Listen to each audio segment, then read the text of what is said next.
Sukkur bureau chief Syed Naeem Haider Shah Sukkur police आकड़ा पर्ची जे दुकानदारनि खिलाफ़ कार्रवाई शुरू करे ॾिनी। सी सेक्शन पुलिस जी कार्रवाई 3 डीलर गिरफ़्तार, केस दाख़िल।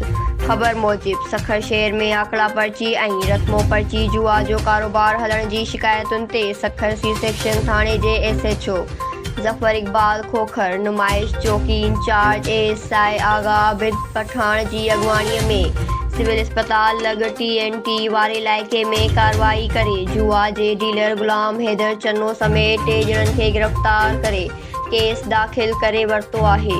उन ॾस में पुलिस जो चवणु आहे त गिरफ़्तार थियल जवाबदार रस्मो पर्ची जुआ जा अहम डीलर आहिनि। पुलिस कार्रवाई करे खेनि गिरफ़्तार करे मथनि केस दाख़िल करे वरितो आहे।